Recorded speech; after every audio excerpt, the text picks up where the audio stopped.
yeah. 가벼운 뉴스는 필요 없어 무거운 뉴스만 필요 있어 당신에게 들려주고 싶어 무게 있는 뉴스를 무거운 녀석들이 전해줘 무거운 녀석들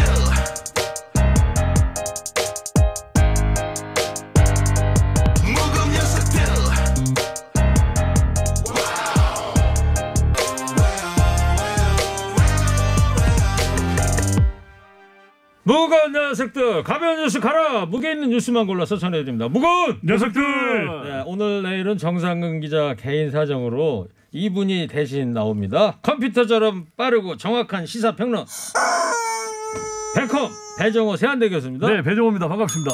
뚱커벨 인사이트K 배종찬 소장입니다. 안녕하십니까? 네, 제가 혼자 오프닝 멘트하고 그럴 때는 마스크를 안 쓰고 하는데 네. 두 분이 이렇게 들어오시거나 그럴 때는 게스트분들 올 때는 저도 이제 마스크를 쓰고 진행을 합니다. 네, 역시 모범 앵커 최일구 화이팅. 아유 감사합니다. 예. 무엇보다 뭐 개인 방역에 다들 신경을 써야 될 것 같아서요. 자, 청취자 여러분 코너 끝에 방송만 잘 듣고 계시면 금세 맞힐 수 있는 무게 있는 퀴즈 드릴 겁니다. 커피 쿠폰도 준비되어 있고요. 자, 어제 방역 당국이 수도권 거리두기 2.5단계 조치를 1월 3일까지 이번 일요일까지 연장하기로 한 거예요. 네, 6일 내 연장하기로 했습니다. 어제 사실은 3단계 가냐 마냐 이런 기로에 서 있었는데 그렇죠. 연기를 한 거예요. 네, 아무래도 이제 3단계로 가게 되면은 경제가 치명타가 있기 때문에 방역 당국, 정부에서는 고심할 수밖에 없는데요. 그런 게 반영이 됐다고 볼 수밖에 없고요. 그리고 최근에 추세가 좀 감소 추세에 있어요. 1,000명을 넘었다가 970명, 808명으로 오늘 떨어지고 808명 있지 않습니까? 무엇보다도 청신호가 감염 재생산 지수가 있어요. 이게 굉장히 중요한데 1.43이었다가 1.27로 떨어졌다가 1.07로 떨어졌어요. 이게 1 미만으로 가면은 감소한다는 그런 이제 통계거든요. 예. 여기에다가 지금 우리가 비록 2.5단계지만은 수도권, 서울, 인천, 경기는 3단계보다 더 강력한 조치가 있지 않습니까? 예. 원래 3단계에서 10명 이상 모임을 금지하고 있는데 지금 5명 이상의 모임을 금지하고 있지 않습니까? 예. 이런 것들을 감안해서 제가 볼 때는 3일까지만 더 지켜보자라고 지금 판단을 한 것 같은데요. 위험 요인도 있어요. 첫 번째로는 동절기 요인. 그리고 이미 누적된 감염자가 사회 곳곳에 있거든요. 여기에다 이제 무증상 감염자가 40%가 되고 지금 일상으로까지 퍼진 점 예. 이런 점들 때문에 마지막까지 고심해서 다시 한번 판단할 것으로 보입니다. 네. 그 많은 이야기들을 아주 깔끔하게 정리를 잘 해주셨습니다. 또 사탕 화이팅. 사탕 하나 추천. 감사합니다. 그러다 보니까 이제 그 패스트푸드점 같은 데서 네. 전에는 이제 햄버거라든가 이런 거 먹을 수 있었지만 네. 이 지금도 먹을 수는 있지만 이제 디저트라든가 음료수를 시키게 되면 밖으로 갖고 나와야 그렇죠. 되는 거죠. 은행도 지금 오늘부터 10명만 안에 들어가고 은행 고객이 그 이상 되면 밖에서 대기하다 들어가야 된다는 거 아니에요? 네, 앵커가 우리보다 더 공부를 많이 하네. 사탕 앵커. 이 정도는 뭐 기본이죠. 최고 앵커죠. 자, 그 경제적 피해 상황을 고려해서 이제 2.5단계를 그 좀 더 연장한 거라는 봐야 되겠죠. 그렇죠. 예. 영국발 그 변이 코로나19 바이러스 우리나라도 결국 유입이 됐어요. 네, 유입됐습니다. 영국에서 입국해 경기 고양시에 거주하던 일가족 4명이 신종 코로나 바이러스 감염증으로 확진됨에 따라서 변이 바이러스 감염 여부에 대한 분석 결과에 이제 방역 당국과 지역사회 고양시죠 촉각을 곤두세우고 있는데 최근 입국한 또 다른 가족 3명이 있습니다. 3명도 28일 오늘입니다. 변이 바이러스가 확인되면서 방역 당국은 국내 전파 가능성을 우려하면서 이 방역과 역학 조사에 안간힘을 쓰고 있는데 오늘 영국발 입국자 3명에게 확보한 검체에서 변이 바이러스가 확인됐습니다. 그러니까 유럽과 또 남아공에서 시작됐다고 하는 이 변이 바이러스가 영국을 거쳐서 또 아시아의 이 홍콩 그리고 일본 네. 지금 우리나라에까지 침투해 들어왔습니다. 일본 같은 경우에는 30대 그 항공기 조종사인데 네. 예, 그 사람이 이제 감염이 변이가 바이러스 감염이 됐고 그 사람과 어떻게 스쳤다든가 어떤 20대 여성이 또 그러니까 이거 굉장히 안 좋아요. 왜냐하면 예, 기존의 코로나 바이러스보다 이게 감염 속도가 70%가 더 빠르다고 그러니까 그러잖아요. 말이에요. 네. 각별히 개인 방역 우리가 유념해야 되겠네요. 그러니까 더 치명적이지는 않다고 하고 또 백신이 이 변종 바이러스에도 작동된다라고 하는 분석도 나오긴 했지만 앞서 이제 백흠 교수께서 말씀하신 감염률이 워낙 높은데 또 아이들에까지도 감염이 잘 된다고 하기 때문에 절대적으로 조심을 해야 될 것 같습니다. 변종이 아니고 이제 변이 바이러스. 변이. 네. 변이 바이러스입니다. 네, 변이 바이러스입니다. 변종은 완전히 다른 종류예요. 그렇죠. 네. 지금 얘기되고 있는 건 변이라고 이제. 네, 앵커가 너무 똑똑해요. 적당히 하시죠.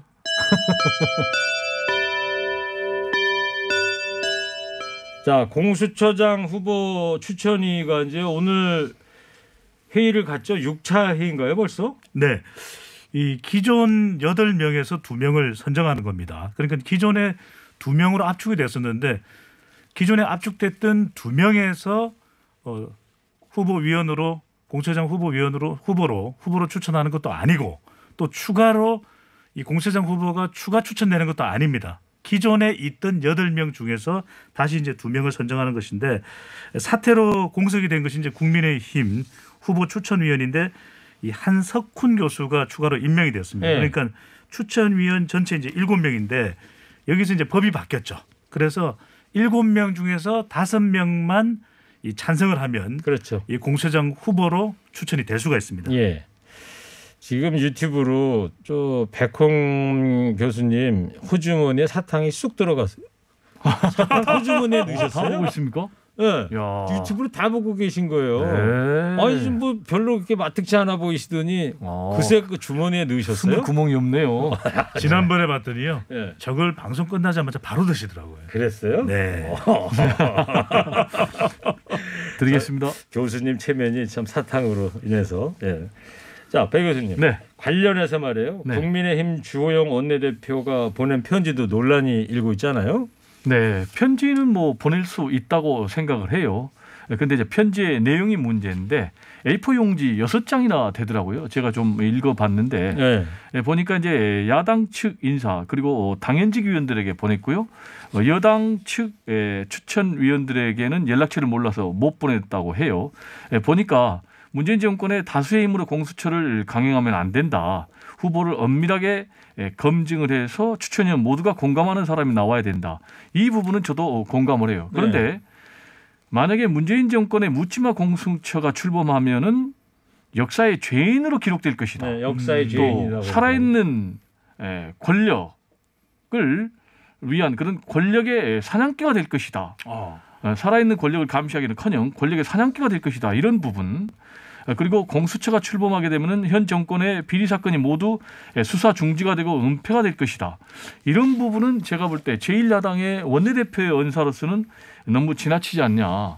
그러면서 야당이 추천한 공수처장 후보가 나와야 된다라는 얘기까지 했어요. 그러면 국민의힘에서 추천한 사람이 그렇습니다. 공수처장이 돼야 된다. 그러면 계속해서 지금 주장한 것이 주호영 원내대표가 공수처의 정치적 독립성, 정치적 중립성 아닙니까? 근데 이런 걸 스스로 지금 훼손하는 그런 자기 모순에 빠진 것 아닌가. 네. 그런 좀 저도 개인적으로 의구심이 들고 민주당에서 이 부분에 대해서 지금 강력하게 반발하고 있는 그런 상황입니다. 예. 자, 배 소장님. 네. 그리고 정경심 교수에 대한 법원 선고와 관련된 파장이 이제 이어지고 있는데 국민청원이 올라왔어요. 어떤 내용이죠? 그 국민청원 40만 명을 돌파를 했습니다. 계속 이제 늘어나고 있는데 이 국민청원, 청와대 국민청원 20만 명 돌파를 하면은 청와대에서 이제 답변을 할 의무가 발생을 하는데 네. 제목은 이렇습니다. 정경심 1심 재판부에 탄핵을 요구합니다. 그러니까 법관을 탄핵하겠다 이런 취지의 국민청원이 올라와 있는데 양형이 지나쳤다 이런 의미가 되겠죠. 예. 이 청원인은 대한민국 헌법 11조 1항과 103조는 삼권 분립과 법치주의에 의해 국민의 인권이 법으로 보장돼야 한다는 내용인데 중요한 것은 그 결정이 법관의 양심에 달려 있다는 뜻입니다. 그러니까 3인의 법관이 양심에 따라 심판을 해야 하는 헌법 103조를 엄중하게 위배하였기 때문에 정경심 1심 판결을 내린 재판부의 법관 3인에 대해 국회 차원에서 탄핵 소추안을 발의할 것을 촉구한다라고 주장하는 내용입니다. 네. 그런데 배 교수님 이 네. 청원인 주장대로 말이에요. 양형이 부당하다고 볼 수가 있습니까? 좀 다양하죠. 그런데 법조계에서 상당히 좀 세다, 지나치다라는 이제 그런 의견들이 있어요. 이 청원한 사람들을 보면요, 기본적으로 이런 인식을 갖고 있어요. 검찰의 수사가 선택적인 수사다. 그리고 또 선택적인 기소다. 여기에 정경심 교수는 피해자다. 그런데 이런 부분에 대해서도 또 판사가 편파적으로 판결했다라는 얘기거든요. 그럼 이제 제가 보니까 저도 개인적으로는 국정농단 삼성 이재용 부회장이 혹시 2심에서 얼마 받은지 아십니까? 징역 2년 6개월 받았습니다. 네. 그리고 세계 최대 규모 아동 성착취 사이트 운영했던 손정우 징역 1년 8개월 받았거든요. 예. 그럼 여기에 비교한다면은 정경심 교수가 징역 4년에 법정 구속이 됐지 않습니까? 그렇죠. 그러면 이보다 훨씬 더 무거운가? 나는 이제 그런 좀 의문이 들어요. 지금 보니까 전체 15개 혐의 가운데 11개의 혐의가 유죄로 인정이 됐거든요. 그렇죠. 크게 보면은 자녀 입시 비리 문제, 보조금 부당 수령 문제, 사모펀드 비리, 증거인멸 이 4가지가 있는데 이 중에 양형이 정해진 부분이 있어요. 그게 2가지인데 하나는 업무방해죄 같은 경우는 징역 1년에서 5년 3개월까지 이건 딱 하한선이 정해져 있는 거예요. 예. 그 두 번째로 자본시장법 위반 같은 경우도 징역 2년 6개월에서 6년까지 양형의 기준이 정해져 있는 거예요. 그러니까 제가 볼 때는 이런 양형 기준에 따르면 최하 2년 6개월 이상은 맞아요. 네. 그런데 징역 4년은 좀 아까 과하다. 말씀드린 데 조금 과하다. 그런데 왜 재판부는 형사 합의부거든요. 판사가 3명이 합의해서 내리는 건데 이런 판결을 내렸을까 보니까 일단 피해자의 태도가 좀 상당히 불손하다. 왜냐하면 모든 혐의를 다 부정했거든. 나는 무죄다. 그런 부분. 또 하나는 판결문을 보니까 이 고위층에 대한 보다 더 엄격한 책임. 그러니까 노블레스 오블리제 이걸 좀 묻는 것 같아요. 그래서 앞으로 2심이 어떻게 될 건가 상당히 좀 궁금하잖아요. 예. 형량이 깎일 건가 그대로 될 건가. 그래서 지금 전반적으로 법조계에서는 정경심 교수가 현재 재판 전략 나는 다 죄가 없다라고 할 경우에는 양형의 변화가 없을 것 같다. 그렇지만은 본인이 일부 잘못을 또 인정하면은 2심에서는 징역 4년보다는 좀 감경이 될 수도 있다. 뭐 이른바 정상 참작 뭐 이런 건가 보죠. 그렇죠. 그런데 문제는 또 이 재판이 조국 전 장관하고 연계돼 있거든요. 그래서 상당히 정경심 교수도 재판 전략에 좀 고심할 것으로 보입니다. 예, 정경심 교수 2심이 언제쯤 예정되는지 혹시 알고 계세요? 네, 그건 뭐 제가 아직 모르겠고요. 상당히 좀 시간이 걸리죠. 아니, 그건 아직 정해지지 않았어요. 네. 상당히 걸리고 제가 볼 때는 뭐 아무리 빨라도 서너 달은 걸린다고 봐야죠. 네. 알겠습니다. 그리고 이 얘기도 좀 해봐야 될 것 같은데 민주당의 그 김두관 의원이 주말에 윤석열 총장을 탄핵해야 한다고 이제 주장하고 나섰는데, 근데 당 내에서도 더불어민주당 안에서도 의견이 좀 분분해요. 김두관 의원의 주장에 대해서 이제 찬반이 엇갈렸습니다. 그러니까 윤석열 검찰총장을 국회 차원에서 탄핵하자. 그런데 이제 국회의 지금 의석수 구성이 이 더불어민주당이 압도적으로 많으니까 이거 가능하지 않겠느냐 이렇게 판단할 수도 있는데 내부 반응은 조금 달랐습니다. 이 박주민 의원은 김두관 의원 말고도 윤석열 탄핵에 대해서 동조하는 민주당 의원이 많다 이렇게 이야기를 한 반면에 서른 의원은 윤석열 탄핵 통과 이거 좀 자신 없다. 네. 역풍을 맞을 수도 있다. 지금 가장 우려하는 것은 이제 통과 여부를 떠나서 그 이후에 이제 국민 여론이거든요. 예. 국민 여론 중에서도 이제 지지층들은 더불어민주당 지지층들은 공감하는 의견이 높을 수도 있겠지만 중도층이 또 이반되는 것 아니냐 이런 또 지적과 우려가 이 더불어민주당 내에서도 나타나고 있습니다. 야당은 어떻습니까 지금 배 교수님 관련해서? 뭐 야당은 맹공격을 퍼붓고 있는 거죠. 속된 말로 뭐 찬스를 잡은 거죠. 그래서 이제 조영원 원내대표 같은 경우도 뭐 술 취한 망나니가 칼 휘두른 것 이런 부분의 표현을 뭐 비유를 했고요. 그러면서 계속해서 탄핵을 시도하면 국민의 분노에 직면해서 결국 파멸의 길로 갈 것이다라고 아주 매우 험한 말을 쏟아냈어요. 네. 장제원 의원 같은 경우는 이판사판 막 가는 사람이다. 또 김기현 의원 같은 경우는 필로폰 마구 먹는 것과 진배가 없다 이런 얘기를 했고요. 여기에 지금 뭐 안철수 대표 그리고 금태섭 전 의원까지 비판 대열에 합류를 하고 있는데 제가 볼 때는 이 문제에 대해서 민주당이 계속해서 집착을 하면 득보다 실이 클 것 같아요. 예. 왜냐하면은 이 부분에 대해서 좀 국민들이 상당한 피로감을 느끼고 있거든요. 그렇죠. 그래서 국면 전환을 할 필요가 있고요. 계속해서 나가면은 역풍을 맞을 가능성이 상당히 크다고 봅니다. 그리고 명분도 좀 부족한 게요. 이미 이제 정직 2개월 내렸는데 그 부분도 법원에서 부정당했지 않습니까? 그런데 탄핵을 해가지고 파면을 시킨다. 그러면 과연 헌재가 이걸 통과할 건가라는 그런 부분. 그래서 결국은 제가 볼 때는 사람을 초점으로 맞추는 것보다는 제도의 검찰 개혁에 초점을 맞춰야 된다라는 이낙연 대표 플러스 지도부의 그런 방향으로 갈 것 같아 보입니다. 네. 국회에서야 뭐 더불어민주당이나 이 여권 쪽에 표를 합치면은 탄핵은 가결이 되겠지만 지금 얘기하신 대로 헌법재판소에 가게 되면 그게 과연 인용이 될 것이냐 이런 문제가 남아 있다. 앵커께서 이제 말씀하시니까요. 앞으로 이제 판검사 탄핵 절차를 보면은 먼저 탄핵 소추안이 국회에서 가결이 돼야 됩니다. 네. 그래서 전체 제적의 3분의 1 동의하면 이제 되고요. 그다음에 그게 제적의 과반수가 이제 찬성을 해야만이 탄핵 소추안이 국회에서 의결이 됩니다. 가결됩니다. 그러면은 다시 이제 헌법재판소에서 탄핵 심판을 하는데 전체 9명 아닙니까? 여기에서 3분의 2, 6명 이상의 동의를 얻어야 되기 때문에 네. 상당히 만만치가 않다라는 그런 전망입니다. 알겠어요. 자, 지금 속보를 하나 좀 전해드리고 문재인 대통령이요 백신 도입을 앞당기려고 지금 노력하고 있다. 내년 2월달에 의료진 등의 접종을 계획하고 있다. 이미 충분한 백신 물량을 확보했고 접종이 늦어질 거라는 염려는 사실이 아니다. 이런 청와대에서의 속보가 좀 나왔습니다. 자, 그리고 정의당의 김종철 대표도 윤 총장 탄핵 주장은 무모하다 이렇게 입장을 냈어요. 정의당의 이제 의견도 뭐 중요하다고 볼 수 있으니까 백흠 교수님이 설명해 주시죠. 맥락을 얘기하면요. 같은 맥락이에요. 무모한 주장이고 혼란만 가중한다. 지금 이제 정권하고 검찰하고 계속 대립하면서 국민들 지쳐 있고 더 국민들의 눈살을 찌푸리게 만든다. 지금 정직 2개월도 제대로 처리 못했는데 헌재를 통과시킬 수 있겠느냐. 이제는 좀 조용하게 네. 그리고 진중하게 검찰 사법 개혁에 집중해 달라라는 이제 그런 주문입니다. 예. 네, 저는 허리케인 라디오 앵커 DJ 최일국의 시사계 컴퓨터 백컴 배정우 교수, 인사이트 K 배정찬 소장 함께하고 있습니다. 오늘 대통령 지지율하고 정당 지지율이 발표가 됐는데 어떻게 나왔어요? 대통령 지지율 조금 내려왔습니다. 부정평가는 조금 더 올라갔는데요.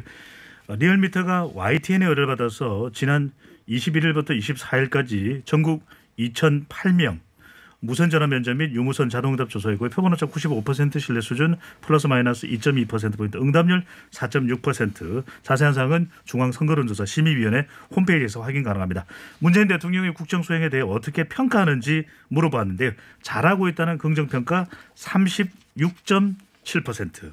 직전 조사보다 내려왔습니다. 네. 잘못하고 있다는 부정평가는 59.7%로 나타났습니다. 네. 당 지지율은 어떻게 됐어요? 네, 국민의힘 지지율은 33.8%, 더불어민주당은 29.3%였습니다. 네. 대통령 부정평가가 이 정도면 뭐 최고치 같은데 또 민주당 지지율은 또 최저치를 기록했고요. 이유가 뭘까요? 일단 리얼미터가 분석한 이유는요. 크게 5가지인데요. 코로나 백신 지원 논란, 그리고 이용구 차관 택시기사 폭행 논란, 그리고 변창흠 장관 후보자 은행 논란, 문준용 씨 예술지원금 논란, 그리고 정경심 교수 1심 판결 이런 것들이 이제 연이은 악재로 닥치면서 떨어졌다라는 건데 여기에 윤석열 검찰총장 정직 2개월의 효력이 집행 정지된 요인은 빠져 있어요. 그런데 제가 볼 때는 이 요인이 가장 결국은 큰 것으로 저는 보고 있고요. 아시겠지만은 조국 전 장관 그리고 추미애 장관과 윤석열 검찰총장의 갈등이 지금 1년 넘게 계속이 되었지 않습니까? 이 부분에 대해서 지금 국민들 굉장히 피로도가 높은 것이 사실인 것 같아요. 실제 지지율 하락 양상을 보면 거의 일치하고 있는 이런 상황이거든요. 여기서 이제 재미있는 것은 중도층에서만 위반한 것이 아니고 전통적인 지지층, 뭐 여성이라든지 40대라든지 호남에서 또 빠졌거든요. 네. 이 부분은 뭐냐면은 검찰 개혁을 왜 확실하게 못하느냐. 그러다 보니까 중도층에서도 빠지고 전통적 지지층에서도 빠지면서 지금 최악의 상황을 맞고 있는데 어떻게 돌파해야 되느냐. 제가 볼 때는 이제 이 문제에 더 이상 집착하지 말고 민생에 집착을 해야 된다.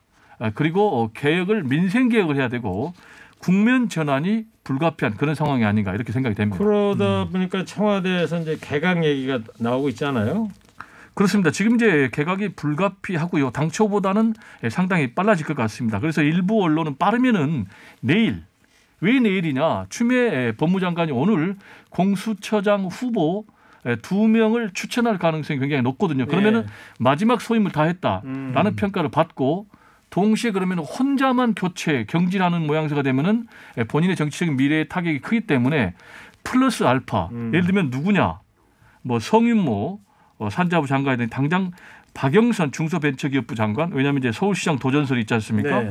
여기에다 지금 박양훈 문체부 장관까지 지금 거론이 되고 있는데 앞으로 문재인 대통령이 과연 내일 할지 그리고 추미애 장관 혼자만 할지 아니면 플러스 몇 명 같이 할지 동시에 또 노영민 비서실장도 바꾸면서 네. 청와대 비서진도 바꿀 것인지 이 부분이 관전 포인트입니다. 그렇군요. 워낙 이제 이번에 개각한다면 이제 2차 개각인데 워낙은 내년 초에 예정돼 있다고 보도들이 나왔습니다. 그렇습니다. 빠르면 내일 할 수도 있을 것이다. 빠르면 내일 일부 언론의 관측입니다. 네.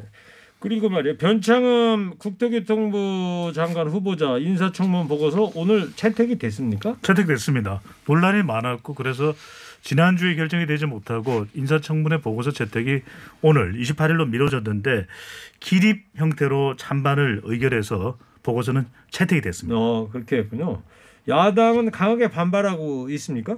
그렇습니다. 이제 뭐 형사고발까지 하겠다고 그래요. 블랙리스트 작성 혐의, 또 특별 채용 혐의, 그리고 부정 채용 혐의 이 세 가지를 가지고 하겠다는데 제가 볼 때는 굉장히 우리 정치권이 안 좋은 방향으로 가고 있어요. 그게 이른바 정치의 사법화. 이게 무슨 얘기냐면은 걸핏하면 이제 고발해요. 그러면 이제 검찰이 또 판단하고 그리고 또 법원이 판단하고 이렇게 되다 보니까 검찰 이 시대의 개혁의 대상인데 검찰이 개혁의 주체 가지고 칼을 그냥 휘두르고 개혁을 추진해야 될 정치권이 오히려 개혁의 대상으로 전락하는 네. 이런 악순환 이 부분에 대해서는 상당히 안타깝고요. 정치권이 이제는 정말 정치력을 발휘해서 정치적으로 좀 문제를 풀어야 된다. 라는 것이 배종호의 주장 플러스 네. 국민들 대다수의 주장이 아닌가 생각합니다. 네. 그렇게 말씀하시는 순간 8286님께서 목포의 센터포드 백컴 교수님 시원합니다. 아니 뭐 조기 축구하세요? 센터포드예요? 네, 제가 축구는 조금 약합니다. 탁구를 더 잘합니다. 알겠습니다.